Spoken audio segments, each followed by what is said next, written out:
Man, I'm having a hard time stomaching all the twists and the fact that Hillary will not release her transcript, and they're giving him a hard time about his tax refunds. Okay, or his taxes. All right, I'm going to turn this back up. It's going to be loud. All right. Thank you for listening, and please call in to commentate. What are his lies? Well, he's asking Clinton, what are Bernie's lies? We should talk about it. She's one to talk. Am I right or am I right? Yeah, I'm right. Climate change pose to our country and our world, and that's why for the last many years, both in the Senate and as Secretary of State, it's been a big part of my commitment to see what could be done. But there has never been any doubt that when I was a senator, I joined with others to try to get rid of the subsidies for big oil. And I have proposed that again, because that's what I think needs to be done as we transition from fossil fuels to clean energy. And everyone who's looked at this independently, the Washington Post and others who give us both hard times when called for on facts, have said that this is absolutely an incorrect, false charge. So we both have relatively small amounts of contributions from people who work for fossil fuel companies, best we can tell from the reports that are done. But that is not being supported by big oil, and I think it's important to distinguish that. And let's talk about what each of us has proposed to try to combat greenhouse gas emissions and put us on the fastest track possible to clean energy. Thank you. We're going to get to that too, but I want you to respond, Senator. It is one thing, as the Secretary indicated, to talk about workers. I'm sure I have contributions, you have contributions from workers in every industry in the country. But as I understand it, 43 lobbyists for the fossil fuel industry maxed out, gave the maximum amount of money to Secretary Clinton's campaign. Now, that's not saying, and then some people say, well, given the hundreds of millions of dollars she raised, it's a small amount. That's true. But that does not mean to say that the lobbyists there thought she was a pretty good bet on this issue. Now, what I think is, when we look at climate change now, we have got to realize that this is a global environmental crisis of unprecedented urgency. And it is not good enough, if we, God forbid, were attacked tomorrow, the whole country would rise up and say, we got an enemy out there, we got to do something about it. That was what 9/11 was about. We have an enemy out there. And that enemy is going to cause drought and floods and extreme weather disturbances. There's going to be international conflict. I am proud, Wolf, that I have introduced the most comprehensive climate change legislation, including a tax on carbon, something I don't believe Secretary Clinton, go ahead and respond. Well, let's talk about the global environmental crisis. Starting in 2009, as your Secretary of State, I worked with President Obama to bring China and India to the table for the very first time, to get a commitment out of them that they would begin to address their own greenhouse gas emissions. I continued to work on that throughout the 4 years as Secretary of State, and I was very proud that President Obama and America led the way to the agreement that was finally reached in Paris with 195 nations committing to take steps to actually make a difference in climate change. And I was surprised and disappointed when Senator Sanders attacked the agreement, said it was not enough, it didn't go far enough. At some point, putting together 195 countries, I know a little bit about that, was a major accomplishment, and our president led the effort to protect our world. Go ahead, and he deserves our appreciation, not our criticism. Let's talk about that. When you were Secretary of State, you also worked hard to expand fracking to countries all over the world.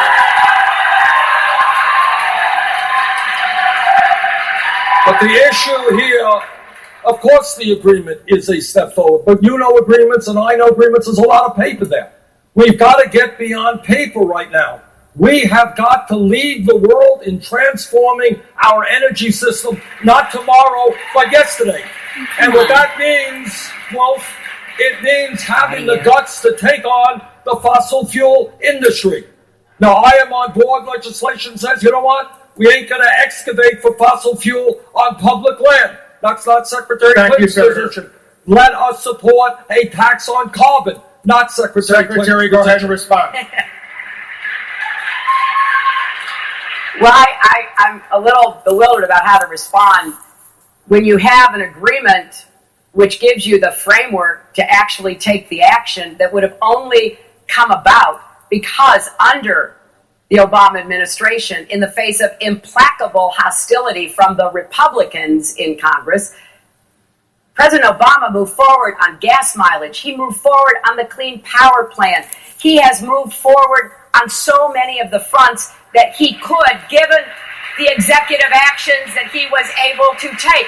And, you know, I'm getting a little bit concerned here because, you know, I really believe that the president has done an incredible job against great odds and deserves to be supported. Now, it's easy to diagnose the problem. It's harder to do something about the problem. Thank you, Secretary. We'll continue on this. Errol Lewis, go ahead with your question. We're going to continue on this. Errol, go ahead. Okay, Secretary Clinton, as Secretary of State, you also pioneered a program to promote fracking around the world, as you described. Fracking, of course, a way of extracting natural gas. Now, as a candidate for president, you say that by the time you're done with all your rules and regulations, fracking will be restricted in many places around the country. Why have you changed your view on fracking? No, I don't think I've changed my view on what we need to do to go from where we are, where the world is heavily dependent on coal and oil, but principally coal, to where we need to be, which is clean, renewable energy. And one of the bridge fuels is natural gas. And so for both economic and environmental and strategic reasons, it was American policy to try to help countries get out from under the constant use of coal, building coal plants all the time. Also to get out from under, especially if they were in Europe, the pressure from Russia, which has been incredibly intense. So we did say natural gas is a bridge. We want to cross that bridge as quickly as possible because in order to deal with climate change, we have got to move as rapidly as we can. That's why I've set big goals. I want to see us deploy 500 million more solar panels by the end of my first term and enough clean energy to provide electricity to every home in America within 10 years. So I have big, bold goals. But I know in order to get from where we are, where the world is still burning way too much coal, where the world is still too intimidated by countries and providers like Russia, we have got to make a very firm but decisive move in the direction of clean energy. Here is a real difference. This is a difference between understanding that we have a crisis of historical consequence here, and incrementalism and those little steps are not enough. Not right now, not on climate change.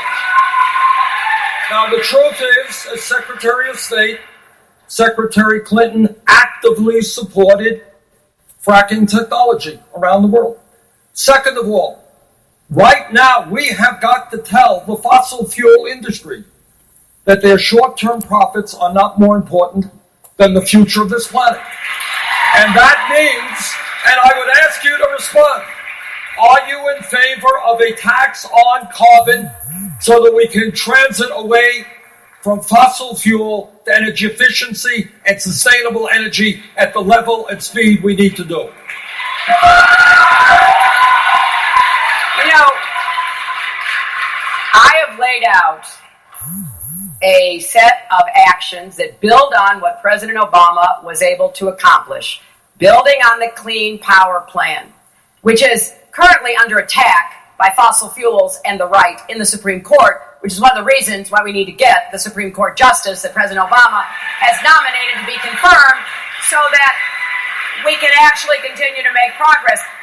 I don't take a backseat to your legislation that you've introduced that you haven't been able to get passed. I want to do what we can do to actually make progress in dealing with the crisis. That's exactly what I have proposed. Okay, thank you, and Secretary. My approach, I think, is going to get us there faster without tying us up into political knots with a Congress that still would not support what you are proposing. Senator Sanders, you've said that climate change is the greatest threat to our nation's security. Secretary Clinton did not answer simple question. Are you for a tax on carbon or not? Yes. I have a question for you. You've said that climate change is the greatest threat to our nation's security. You've called for a nationwide ban on fracking. You've also called for phasing out all nuclear power in the U.S. But wouldn't those proposals drive the country back to coal and oil and actually undermine your fight against global warming? Look, here's where we are. Let me reiterate. We have a global crisis. Pope Francis reminded us that we are on a suicide course. Our legislation understands, Errol, that there will be economic dislocation. It is absolutely true. There will be some people who lose their job, and we build into our legislation an enormous amount of money to protect those workers. It is not their fault that fossil fuels are destroying our climate.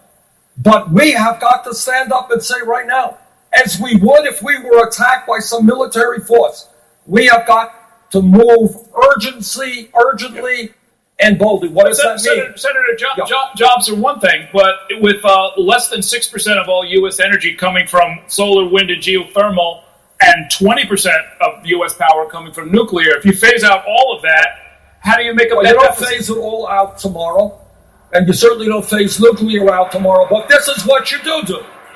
What you do is say that we are going to have a massive program, and I had introduced legislation for 10 million solar rooftops. We can put probably millions of people to work retrofitting and weatherizing buildings all over this country, rebuilding our rail system, our mass transit system. If we approach this, Errol, as if we were literally in a war, in 1941, under Franklin Delano Roosevelt, we moved within 3 years to rebuild our economy to defeat Nazism and Japanese imperialism. That is exactly the kind of approach we need right now. Thank you. Lead the world. Thank you, Senator. Let's turn to another critically important issue, the issue of national security and foreign policy. Secretary Clinton, President Obama says the worst mistake in office that he made over these past 7.5 years was not preparing for Libya after Muammar Gaddafi was removed. Question. You were as Secretary of State. Aren't you also responsible for that? Well, let me say, I think we did a great deal to help the Libyan people after Gaddafi's demise, and here's what we did. We helped them hold 2 successful elections, something that is not easy, which they did very well because they had a pent-up desire to try to chart their own future after 42 years of dictatorship. I was very proud of that. We got rid of the chemical weapons stockpile that Gaddafi had, getting it out of Libya, getting it away from militias or terrorist groups. We also worked to help them set up their government. We sent a lot of American experts there. We offered to help them secure their borders, to train a new military. They, at the end, when it came to security issues, Wolf, did not want troops from any other country, not just us, European or other countries, in Libya.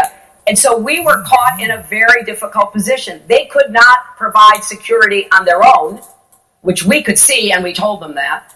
But they didn't want to have others helping to provide that security. And the result has been a clash between different parts of the country, terrorists taking up some locations in the country. And we can't walk away from that. We need to be working with European and Arab partners, with the United Nations, in order to continue to try to support them. The Libyan people deserve a chance at democracy and self-government, and I, as president, will keep trying to give that. Senator, go ahead. According to the New York Times, For President Obama, this was a pretty tough call, like a 51-49 call. Do you overthrow Gaddafi, who of course was a horrific dictator?